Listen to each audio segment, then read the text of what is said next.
We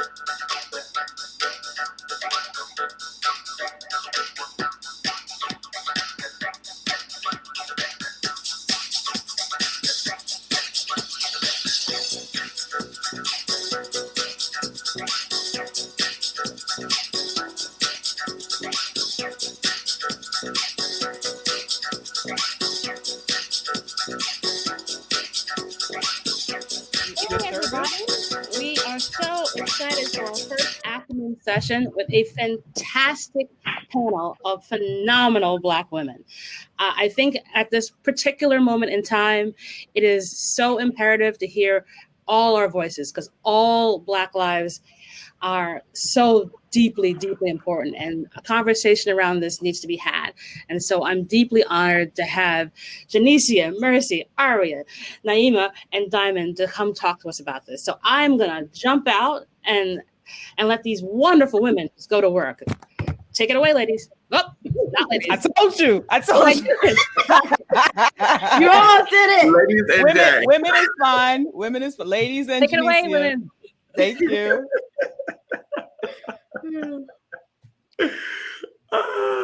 So hey everybody, can y'all hear me? Yeah, we hear you. Mercy, are you there? Can we hear? I see everybody. Okay, good. Yep. Okay, perfect. So I am so excited to do this with Inkwell, and to do this with people that I consider my personal friends, and that's always fun and exciting for me. So we decided to come together because in this current moment, we find that a lot of people are having this heightened sense of awareness around Black lives mattering. It's possibly due to COVID-19 and us being stuck in the house, and the fact that so many of us, are stuck in the house and thinking about these things differently or even more intensely because of the predicament we're in. So in that moment, we are all questioning what intersectionality is and how it seems a little bit louder and, more acute than before. So what I wanted to ask us is, where does Black women fit in this current moment? And I wanted to bring together people who I know who are smart, intelligent, funny, and who engage in this conversation for most of their life because they are Black women.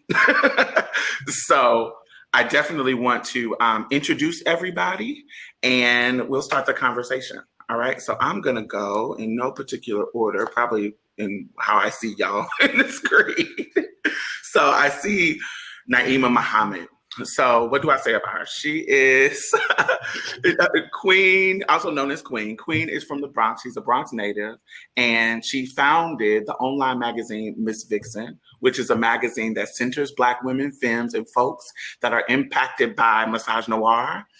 And she put them as the standard instead of the exception. That's one of my favorite taglines of Miss Vixen. Because we the main ones, center us. We create everything anyway. So she is also one half of Tea with Queen and Jay podcast, a podcast she started with her race nerd homegirl 6 years ago that centers dismantling white supremacy, patriarchal capitalism, because why the fuck not? She's always someone with something to say. So her goal is media domination and to always have huge hair and to always stay fly. So, welcome, Queen. Thank you for having me. So the next person is Aria Saeed. Hey, Aria. Aria is a trans advocate and award-winning political strategist based in San Francisco Bay Area. Hey. She is the founder and the executive director of the Transgender District, which is the first of its kind. It's the first transgender district that celebrates the resilience, the culture, the presence of trans people in the San Francisco famed area of the Tenderloin. We know the Tenderloin is, honey, if we talk about documenting trans people, this area is one of the only ones that goes all the way back to like 1920.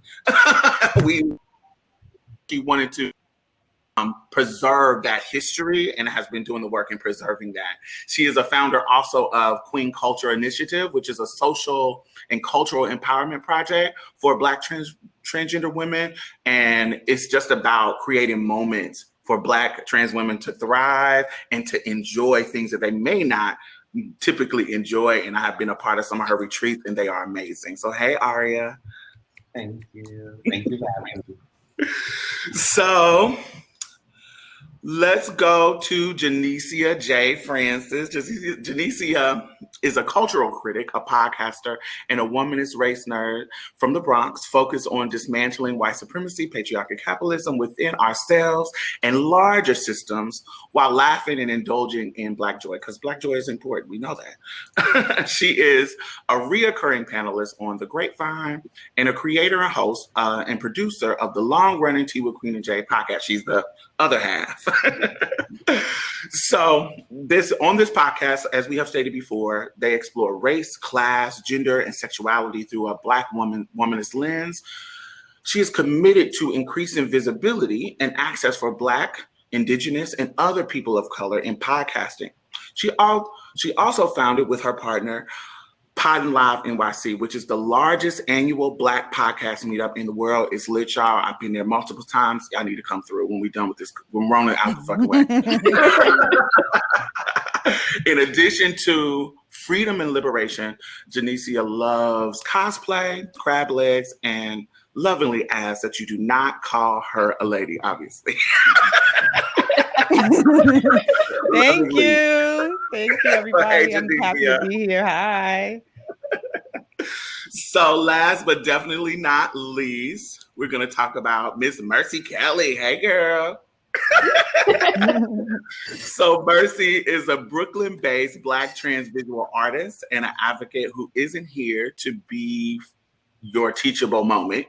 Mercy is currently a social justice fellow for, let me not ruin this name, Hedrick Martin Institute, a focus on the beauty of the fat femme body performance as liberation. Mercy is interested in ways to map desire, paying particular attention to how the hue, the color, the size, and the shape forms our deepest longing. So, hey, Mercy, how are you? We can't hear you. Yeah, Mercy, I think we can't hear you anymore.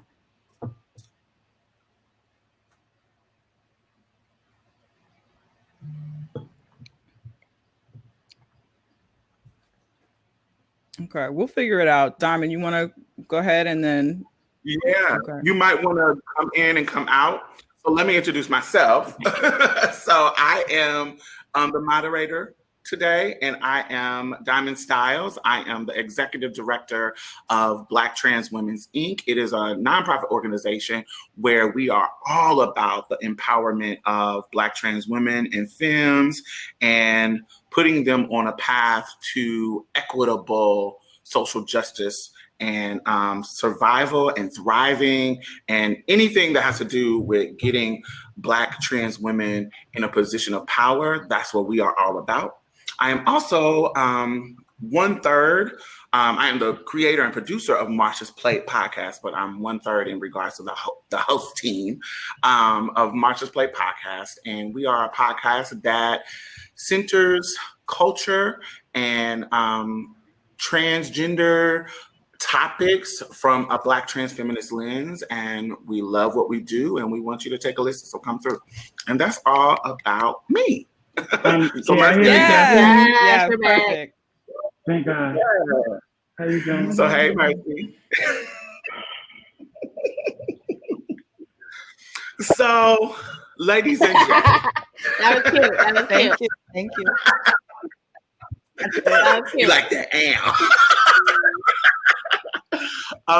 So I want to start with this quote. So this quote is from Kimberly Latrice Jones. She's the activist that during some of the recent protests, she was just going off. I love her. She was just amazing. She was quoted to say this, a video that I watched of hers, and I thought it was a great quote. She said, "Hood girls are the architect of cool.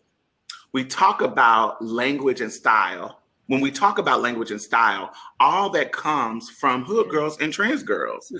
Yep. That's just what it is. When we talk about what we contribute to the world, that's not the only thing, but definitely, they look at us as, the marker of what's cool and what's stylish. And so I thought that was amazing for her to acknowledge not only the trans folks, but also the hood girls that kind of, they kind of ignore and try to demonize, but take our shit, right? So from like the medical industry to fashion, from hair to genitalia, we're always pushed to define ourselves, against something. How did you come to the point to define your own personal style? What makes you feel beautiful, in contrast to what Toni Morrison calls like the master narrative around beauty? So tell me, how did you become, how do you grow into your own personal style to define who you are?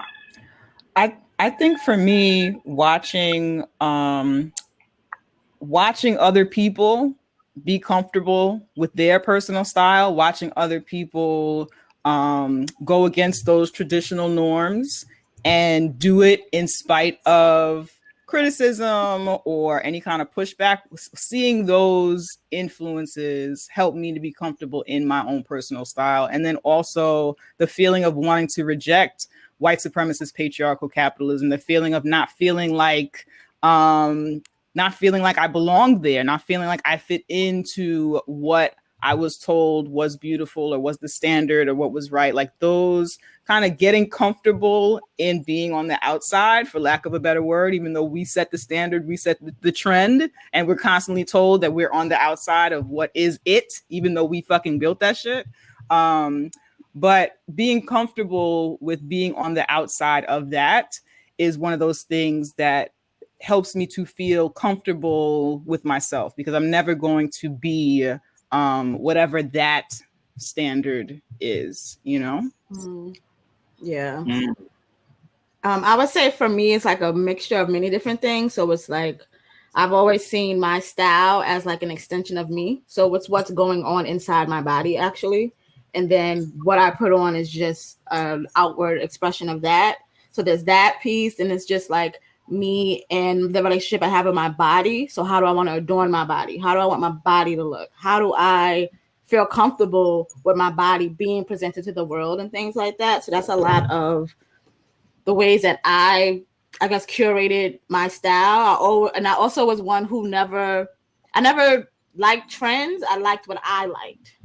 I always felt special, or I always felt special because I picked things out that I liked, but not based on what the trend was or what everyone was doing. So I guess I felt like I was personalizing something, or I was creating like individuality or something like that. But that's what that was a lot for me when I was like younger and like creating that style. But now as an adult looking back, I think that like my body has always kind of been an altar. And that's what that is, and that's what that represents. So I just always want to present myself in like, I always want to make a moment. Like that's just kind of just how I am when it comes to like my style and stuff. What about you, Mercy? My style, it's part of what like Queen said, and like using it to express how I feel inside. But then like also like looking at other amazing, cool women around me and mimicking some of those things in them that I like to see in myself. And so it's like, all right, like 9 times out of 10 my wardrobe is all black. I have very little color in my closet, which saves a shitload of time so I can snatch something and go. But it's just like, okay, now what do we do with that?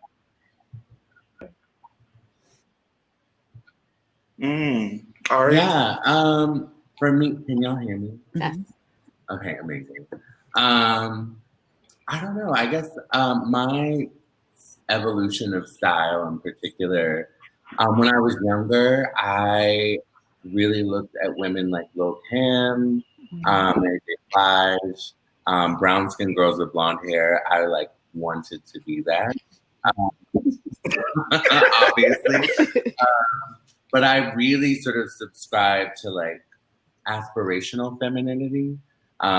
So femininity that somehow seems unattainable to me, right? So the fashion industry, my body, my complexion, I'm a fat Black trans woman. It is not represented when you think of the word luxury. the sophistication, the timeless, whatever, right? And so over the years, I've come to just embrace that I think I embody all those things, and that I am redefining what that looks like.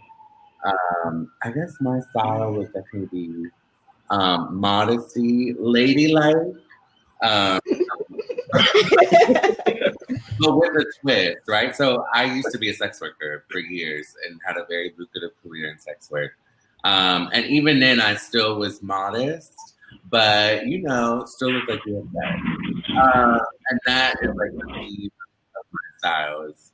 I think embodying my ratchet side, my super like femme side, and really marrying the two.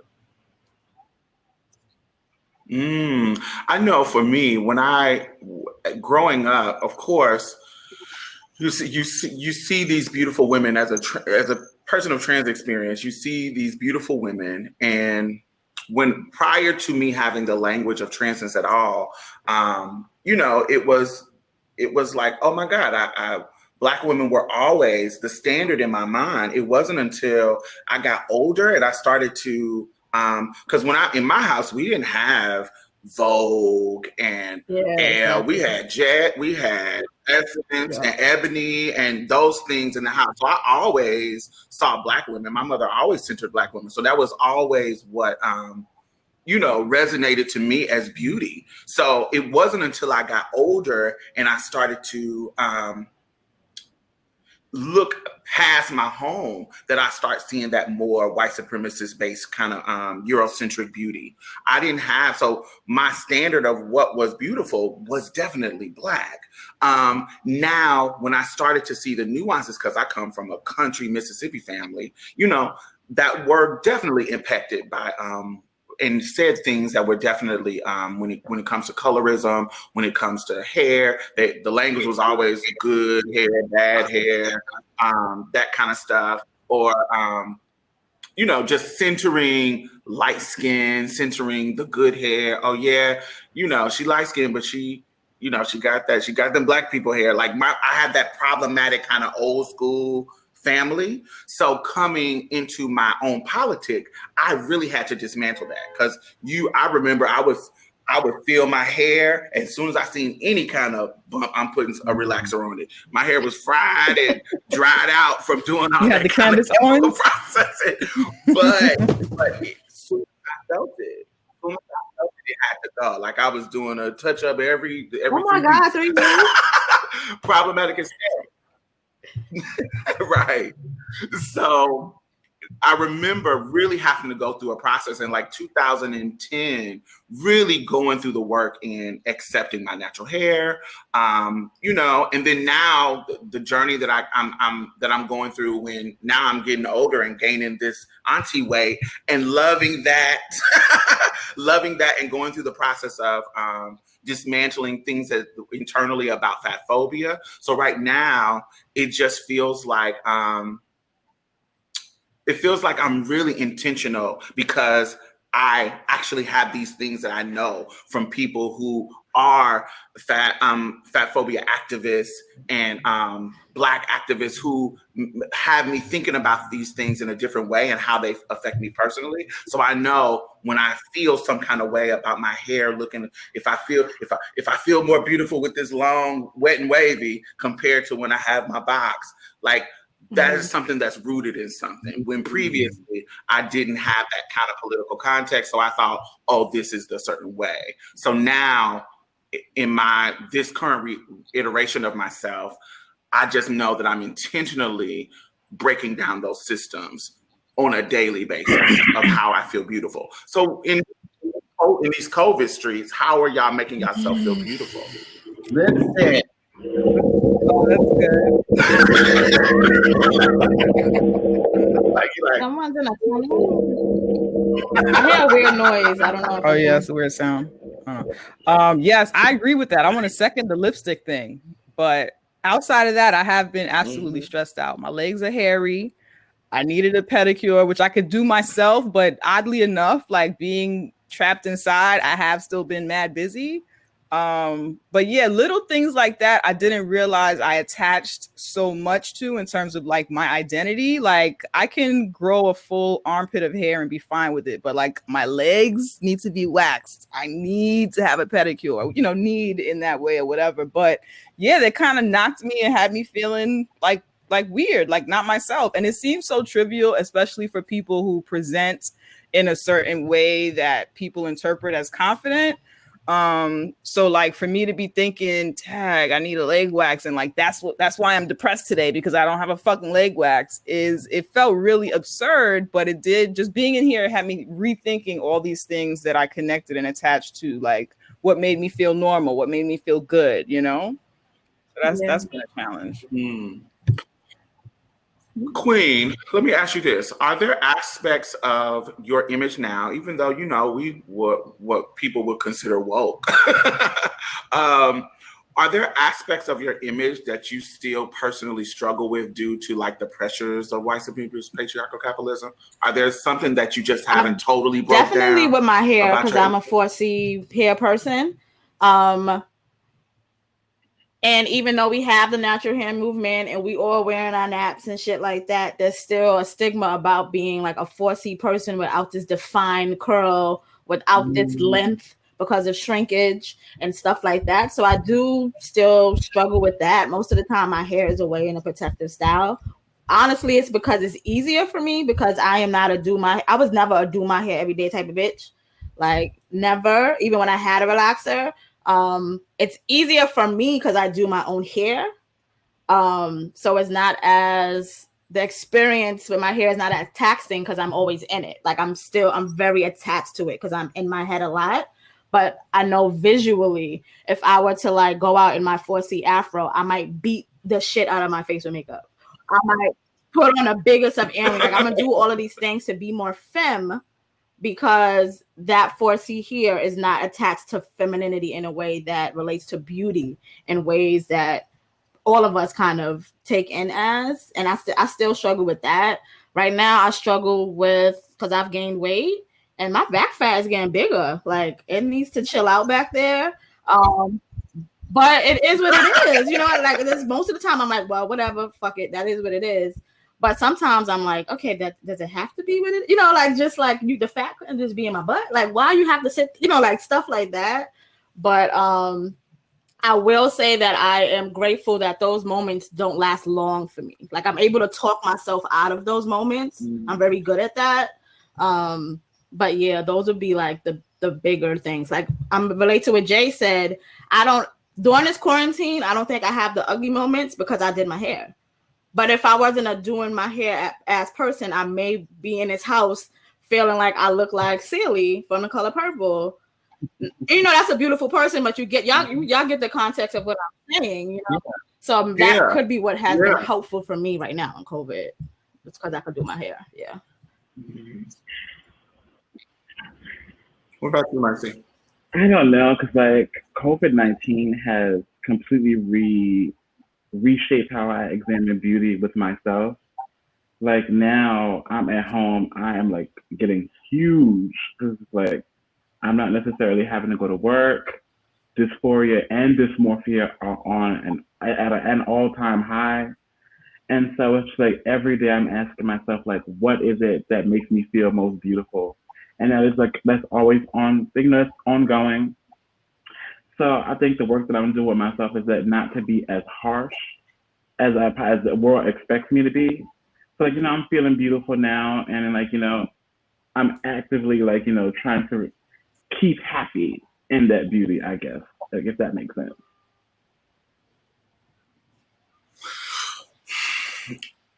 Aria, tell me, have you had a shift in your intimate relationships, in how you have come to accept your beauty as is? Has there been a shift in the type of men that you attract or women? Yes. It's been a shift. I think I will say, you know, I'm the biggest that I've ever been. And yet I've never felt more beautiful than I do now. I feel like before, even at my smallest, I would put makeup on just to go to the corner store. Like there was a way in which I did not own or feel my own beauty in the way that I do now. I think intimacy wise, I really struggle with feeling the most beautiful that I've ever felt, and yet not fitting a beauty narrative where I live. And so, yeah, I really find that, I guess now there is a shift in the intimacy department and like who I attract. And I think I was telling you last night, like I'm in a weird space where I'm looking for a niche population that is attracted to a fat, brown skin, plus size trans woman. Like you just, yeah. I feel like there's a niche. It doesn't mean that, I mean, I still engage with people who find me attractive, and yet, you know, I do miss sometimes the validation of walking down the street and, you know, being affirmed by people on a regular basis in a way that I'm not now. Now what I get is people will, not during COVID, but in life, people will be like, oh my God, you're so confident. Which is something that I'm not used to, right? So before, it was like, oh, even if they knew I was trans, they'd be like, oh, work. And then now, you know, I guess if I dare to be strikingly beautiful, the response to people is like, oh, how could you come outside the house and be so confident? I wish I had your confidence. And in intimacy-wise, you know, learning to be unapologetic about what I am and where I am has also given me the self-esteem to not engage in anything that doesn't feel affirming. Janicia, I remember one of the first times when we first met, you had an amazing, you were sharing an amazing epiphany about how queer women, because you're not a queer woman in like the sexuality sense, how they kind of gave you a confidence in how your femininity and womanhood and beauty can present to the world in a unique way. Can you talk about that a little bit? I think that women have been given, and men as well, I think we've been given these very specific ways in which we're supposed to present. And so as someone who is not queer per se, I have always, you know, back in the day, it was like you were a tomboy, right? But I'm like, I don't play any fucking sports, okay? I'm just like, but it's like, I'm just a little bit, you know, masculine, for lack of a better word. That's just like who I am. And so it always felt really weird to be this tomboy who didn't even really want to play with boys that much. I'm just a little masculine. Leave me the fuck alone, you know? So it was like that kind of thing. And the only place that I saw masculinity in women allowed was with queer women, was with, you know, masculine presenting lesbians that I knew, you know, through family friends and things like that. And those were the only people that I could say, wow, they're doing like what I want to do. I just want to fucking be myself and be left alone. But in addition to what society places on women, on Black women in particular, because, you know, we have to be perfect in order for our lives to be valuable. We have to present perfect. We have to be whatever it is we're supposed to be. We have to do that shit to the max. And so that, combined with growing up in a church family, growing up in a, you know, combination Caribbean and American family or whatever, like all of this like patriarchal bullshit that says you have to be a lady, which is a part of why I don't go by that now. Like, leave me the fuck alone. It was refreshing to see Black queer women living, presenting femininity or presenting womanness in a way that I felt that I could relate to, in a way that it showed me that was allowed somewhere, in some way, that there were women living their best Black ass lives and not wearing dresses. You know what I'm saying? Thank you. I want to take a shift to this moment of liberation in, this current moment. It's like really hype. Black women are at the center of it. Even when they're not saying our name, we are still, as Beyonce, keeping the tempo. So, I want to know, where do you all see yourself in the movement? Do you feel included in this current iteration of in peak movement times? Do y'all feel a part of it? I do. Mercy, we can't hear you again. Oh, there you go. Okay. Yeah. Okay. Mm-hmm. Okay. I feel very included, like even with the confrontation that, and being on the front lines that, they don't necessarily want a lot of trans folks with them. For me, it's just like, I still reconcile with the fact that I'm Black. So like, even if these people don't see it for me being there, like I'm still gonna like, do that work. Because like, I'm rooting for everybody that looks like me. Mm-hmm. Ask me that question one more time. I'm sorry, I just had the only brain fart. Like,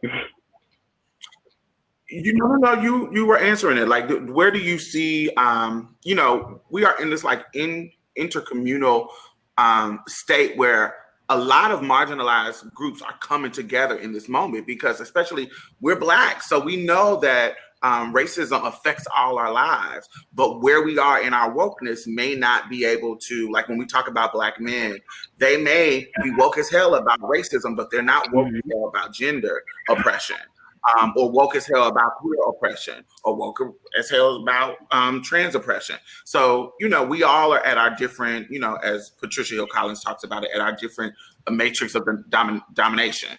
We are at different points in our understanding. So when it comes to our liberation and liberating Black people, where do you see yourself in movement? Okay, for me right now, I'm currently co-running an abolitionist anti-police art studio. Whereas like, we make the protest media. We just have a space where people can just be, because what a lot of people don't see in this movement is that no one is listening to their bodies. Like when people are always protesting and always marching, like you ever just take a look around, these people look like they're about to drop dead in the street because they're tired. COVID has like snatched a physicality from us that we have not prepared for. And now like people are walking 4, 5, 6, 7, 8 miles one morning, and then like, 2, 3, 4 days to like get themselves back together physically and spiritually and emotionally, because they were just never prepared for this. Like, I don't think anyone saw a pandemic in collusion with civil unrest. And so it's just like, now I have to do this thing where like, okay, I'm like stressed out, I'm tired, but I know that if I don't participate, I won't feel good about myself. Like how Nina Simone, I never want my kids to look at me and say, Mama, why didn't you do something? I would have done mine. And like, so that's how I feel. Like, okay, I'm tired, but I can get out there and do something. And then that doesn't necessarily mean I have to always be like marching. I can organize. I can, like, do you need food? Do you need money to get from point A to point B? Here's some resources to connect people to lawyers if someone gets like arrested. Like, those are the things I feel like that I can do from where I am. I feel like, as far as am I included, I'm speaking to that. Even if I'm doing nothing, I'm included because I'm a Black woman. Like there's no way that I am not involved, not included, not a part of what's happening, even when I'm being rejected by folks who don't understand the oppression of a Black woman from the Bronx. I'm included. You from the Bronx? Yeah, I'm from the Bronx. I live in Brooklyn though. Maybe that's why you got that. But yes, I'm always included, even when I don't want to be. Sometimes I just want to just be regular and just go to work and go home and watch Love and Hip Hop. But I'm not allowed that. I'm always included by default. So like, even if I am not active, I'm included. Like if we think about the civil rights movements that our parents know about, there were Black people who weren't doing anything, but in our minds, they were a part of it. You know what I mean? So I think I'm always included. Right now, I think that I feel like I've been working my whole life. I feel like I have been dismantling in my mind with my friends, with my family, trying to dismantle everything that this world has kind of put upon me. So I, in this moment, don't have I'm not marching because it's COVID and I want to not get COVID. I'm not like doing anything outwardly active, but I have always been doing something is how I feel about what's going on right now. I do want to kind of focus more on restorative things. I think that Black folks, we are used to running and grinding ourselves to death. And I really want us to dismantle that. I want us to not feel that if we're not doing something that we are now worthless. And I think that a lot of times we connect those things. So I'm kind of trying to figure out ways for that, for people to understand that you do not have to grind yourself to death to be worth something. Right. Janicia, when we going back to the situation about like we're calling for abolition of the police, defunding the police, just different ways on how to rein in the power of the police, and because we know they're armed with white supremacy. But as Black women, we know that before we can abolish the police, we definitely have to get a grip on the problem with violence against women in our community, in our community, particularly, because of, studies have shown, and we know our personal experience that, Black women are particularly, cis and trans are particularly vulnerable in that regards, more so than other demographics. So how are you reconciling those kind of almost seemingly conflicting. That's been a real challenge for me. The only way that I reconcile it is knowing that as a Black woman, when I have been in situations of harm and like domestic violence, and like when I have been unsafe, I was not able to call the police then either. So I have been in situations where I needed to be safe. I was in danger, but I didn't want the person, I didn't want my abuser to be murdered. I just wanted them out of my house. And calling the police was risk of them being murdered, right? So the other piece of this that concerns me, and I'm sure people are having conversations about like how to resolve this now, but I am concerned about as we do restorative justice, as we shift towards transformative justice, right? If we don't see Black women, cis and trans and non-binary, if we don't see each other as human, right? Like if people don't see our humanity, will they be drawn to seeking justice for us, right? So the alternative, me not calling the police when my loved one is in my home abusing me not calling the cops, like what's the alternative to that? When I have shared this story with other people who love me and they're like, yeah, never call the cops, but there's no follow-up. There's no, were you okay? There's no, next time this happens, call this person or do this, or we're going to galvanize and do this, or I'm going to talk to that person. There's none of that. There's no follow-up. The burden of it, I feel oftentimes falls on Black women, falls on the abused. And so now it's just my job to be quiet, suffer in silence, and now carry the abuse. So my concern as we transition to restorative justice, transformative justice, is if we're not seen as people deserving of justice, how do we get justice? You know what I'm saying? Like it still feels like as I watch some of these things play out online, and I like that the community is making efforts to handle things amongst each other now, like we're practicing and we're getting started and figuring it out. People are getting hurt as this thing is happening because a lot of people we don't know what we're doing. Right. So we're watching mistakes happen. And so through trial and error, maybe we'll get there, maybe we'll figure it out. But as I watch it, it still feels like there are all these different levels to what is actually harm, right? So as Black women, who will look at us and say, oh yeah, you know what? She was a victim in that situation. You know what I'm saying? Like, when do we get to be victims? What has to happen to me for you to decide that I am deserving of justice? Who do I have to be? What do I have to look like? And so that has really been a concern of mine. And even as I look at people, you know, every day, like we're not all involved in movement work per se. And that's okay. But everyday folks posting about these things on social media, talking about the fear they have in their hearts for their sons, their fear that, and people with daughters, you know what I'm saying? People with daughters who exclude them entirely, people who pushed a whole daughter out of their body, okay? Feel for that daughter, love that daughter, concern for that daughter, and no mention of concern for her safety or how she's going to navigate this life where we know that Black women are murdered. We know that we are raped. We know that we are harmed. You know, it's just really, it's just hard to watch. It's hard to watch. And so while I feel tonight, regardless of what we do, we're included, right?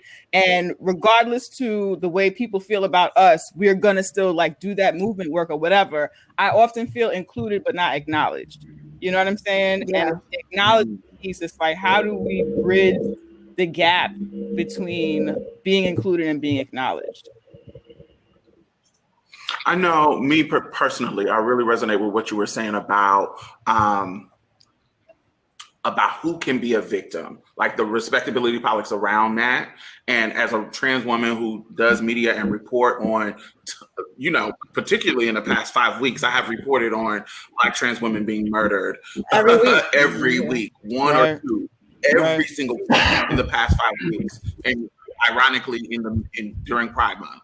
So, you know, imagining that and seeing people pick and choose when it's okay to be silent, when it's okay to believe, you know, when some harm has been done.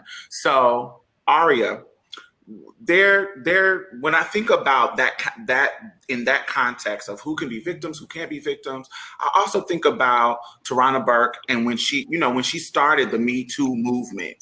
The whole Me Too was about her making a connection with her client, like her mentees, who she was, you know, they were sharing their trauma with her, and she was saying, I'm connected with you, not on no, I understand. It's like literally, I've been in this situation, me too, and making that personal connection.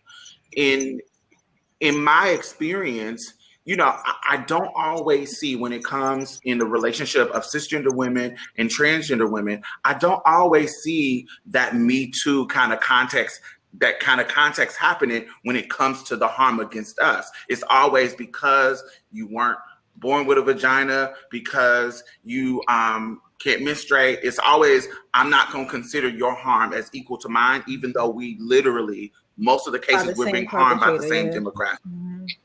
By the same perpetrator. So how are you navigating that kind of space? Well, I don't know if I'm navigating it successfully. Right. I think I really struggle because I feel like we have an opportunity more so now to really see how we have more shared experiences than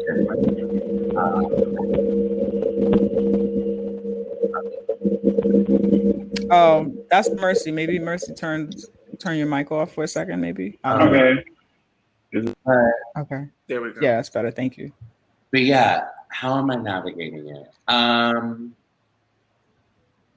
Yeah, I think my hope is that I know that the first question was, you know, do we feel included? I feel like for me as a Black trans woman in this moment, I feel like we are carving out our own space, but I don't necessarily feel included in the moment. And the reason why, you know, at first I thought so. I've always thought so for many years. And I think seeing the video of that young woman being attacked by 12 to 15 cis men. Women. And women. Cis women too. Yep. Iana Dior, seeing that video and knowing that she barely survived, that the attempt was we were literally watching an attempted murder, right? They were going to beat her until there was a sign of, I'm just saying, that's what the video looked like. Agreed. And she narrowly survived. Seeing that video just brought back all this, just flooded me with this emotion of feeling like, it doesn't matter. It feels like it doesn't matter what we do to prove our dignity or humanity, that we're still sort of minimized even by our own people. I think, like you were saying, with restorative justice models, my fear is that, will Black trans women then be protected? Because we are currently not protected, not by police, not by community. Yeah. Some folks in community, yes, right? Like in movement and whatever, there is more centering of Black trans people and our experience under oppression more so now than ever before. But how do I navigate that space? I'm finding that more cis Black women in particular are coming out and speaking on violence against trans people and using their opportunity to educate people, even with backlash. I think seeing someone like Kelly Rowland tweet, Black Trans Lives Matter, was affirming for me. I was a Destiny Child fan. Definitely. Yeah. As we all were. But seeing a celebrated Black woman do that, because she doesn't, they don't have to, right? They could just sort of pretend like they don't know what's going on. That's definitely what Beyonce does. So, for me, hey, we see it too. To be outspoken on that, even if it's not popular. Like, if you look at the comments of her post, the most horrid comments from some people that we celebrate and watch on television all the time, right? Like, and yet to still risk that and not care, I think we're seeing that more. I think we are seeing, a lot more cis women say, hey, we do have more shared struggle than we are different. And seeing cis Black men do it too. I do want to give credit. There's a young man named Conscious Lee on Instagram. Yeah, I've seen him doing these videos. Yeah. And, I think everyone loves it, partly because I think he just gives you like regular country boy, just talking generally, but like very matter of factly. But it, cheers to folks who are standing up when it's unpopular, right? When they feel when their masculinity is attacked or their personhood because they're in solidarity with one of the most marginalized populations. So for me, I think there is a shift, and I think I'm still trying to learn how to navigate that. What about you, Mercy? Because I'm in my mind, I also, there's part of me that I see the supporters. They're giving room to men like Conscious Lee, Mark Lamont Hill. There's supporters and like Ibram X. Kendi. They literally say that Black feminists are the ones who led them down this path of dismantling transphobia and calling that out, so I definitely see that. But I also, on the flip side, I also see where, I feel like our struggle is like a nuisance. Like it's put out like, not right now. Like, we understand like what you're talking about, but not right now. Let's put it on the back burner. We're trying to stop Black men from getting murdered. But there's something that's happening that you're ignoring. And it almost feels like us mentioning it is a nuisance. So Mercy, tell me, how are you navigating that nuance of it? I navigate it by I spend time with people who see me and see other Black trans women like me. It's like you said, they really do act like it's a nuisance, like somehow me being trans cancels out my Blackness. And so, like, me expressing how my girls are dying, like, practically every other day. And it's just like, oh, well, we'll get to that later. This is a Black issue now. Like how many Black trans women have not been dying on the calendar? And so, like, how I navigate that is, like, I really do wrap myself in people who are not hateful, like, generally, or just, like, ignorant. Like, they see me, they make room for me, and the people who are willing to learn, who are willing to do the education themselves, because I can't be the trans, like, I can't be the trans thesaurus. I can't tell you, I'm tired of explaining my humanity. I'm human. I'm a Black human. I'm a Black trans woman human being. Like, can you imagine, like, a white person really walking up to a hateful Black man and be like, so, explain to me why I should treat you like basic human beings. Why are you not 3/5 of a person? Like, sometimes I like to really do that, like, that comparison. Like, you see how fucking ridiculous you sound when you talk to me and tell me how I should wait so you can just decide I'm a human being whose blood is just as red as yours, that you don't have to kill me. Like, that's the bullshit that I have to navigate. But I choose to deal with people actively now. It takes hard work because I feel like I'm always angry. But it takes like a lot of work for me to like really surround myself with people who say, yes, girl, I see you. We Black. We all got problems. What do we do about it now? So Diamoon, as a person that is in very close proximity to cisgender Black women and the work that they do, and have an intimate knowledge of how, cisgender Black women are used as kind of like mules sometimes to like push everybody forward. And so sometimes the critique when I hear when we're talking about trans women, the critique is, look, Black women Black cisgender women got to center ourselves, and we're tired of being people's mules. That's not the work for us to do. They always want us to do work. That's the critique.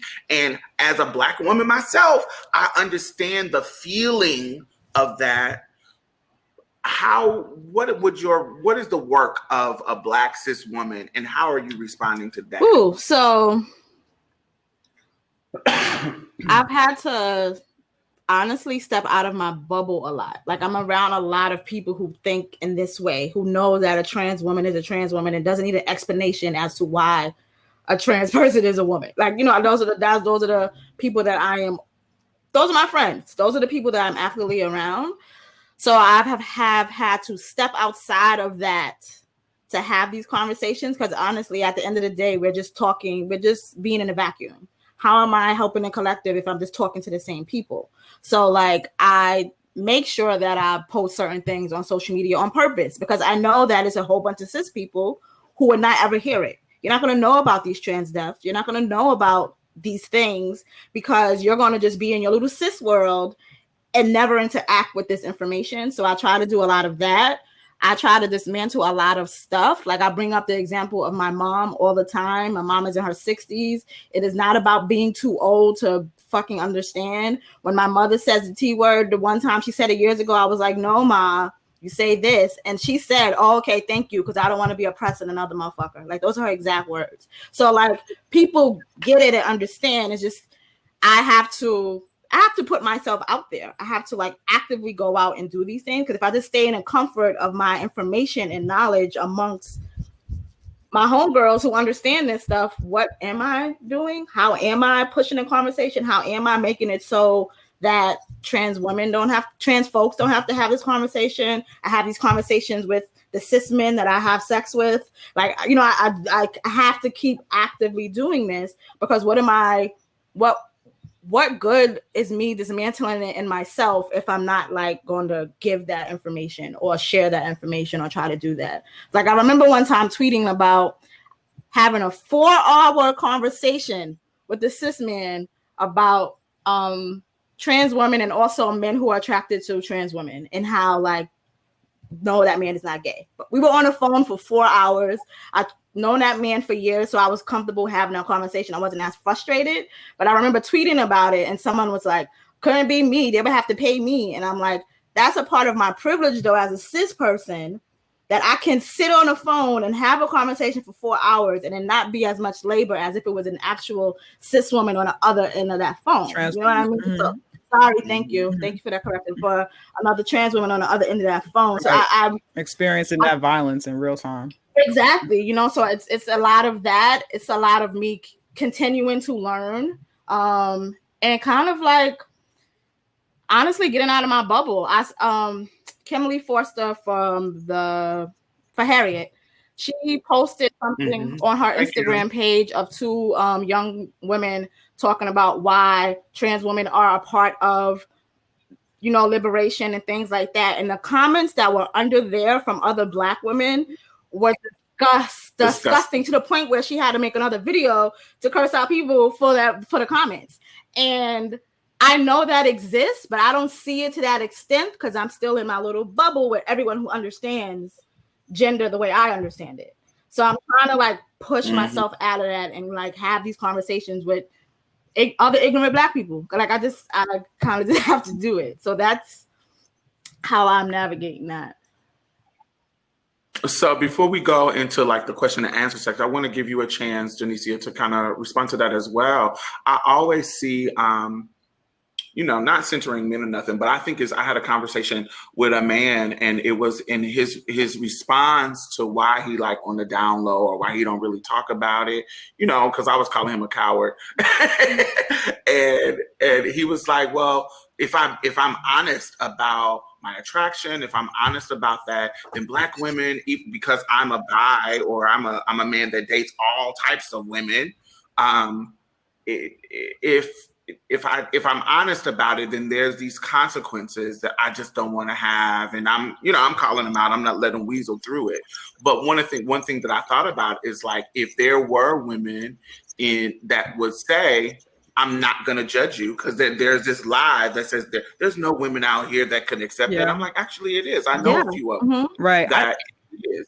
So no, I was just going to say, I think that it's important, to Queen's point about speaking up and not just talking in your bubble. I think it is important, unfortunately, because we are still like, we're still existing where transphobia is the norm, right? And so while that's still the norm, it's important that we talk about, like, I'm okay with dating Black men who date trans women as well. Like, I have to say that out loud. Like, it's important that I say that out loud because the opposite narrative is also being said out loud.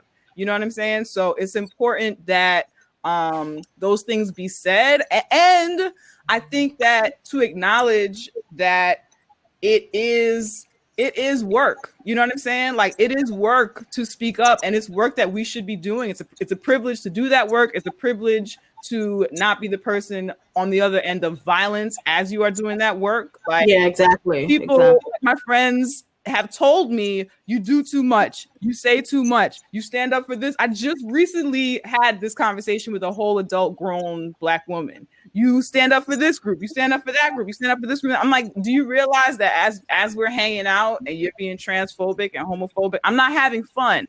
It's not fun to me. You know what I'm saying? Like, we were having a good time and now you're being a fucking weirdo. That's not fun. So it's not me per se standing up for these groups of people who you feel like we're all the same and you feel like are not here in the room. But we're standing up for it. But Black people, like, this is, I don't know, it's very remedial and shit like that. But I do think that it is important that we say these things out loud, since the narrative of hate oftentimes is even louder. Bold. So we have actually come to our time. We have been here talking and we have to go. So I want to thank you all for joining me. I love y'all and how, y'all are so brilliant and make me feel so included and so a part of a movement and change in this world. From Aria, we always work together. Jay, Queen, Mercy, I always see you wearing it out on Grapevine. So, I just really appreciate y'all doing this with me, and I'm just so blessed to have friends. Diamond. Thank you all so very much. It was such a wonderful conversation. We could have kept going and going. And as I knew, your perspectives were wonderful. So thank you all so very, very much. Everyone who's watching, thank you for staying engaged and listening. And we'll be back at 3:00 for a really incredible conversation with the women who actually make the hip hop mainstream. So thank you also for joining us. And again, thank you all so very much, and have a wonderful afternoon. Thank you. Thank you.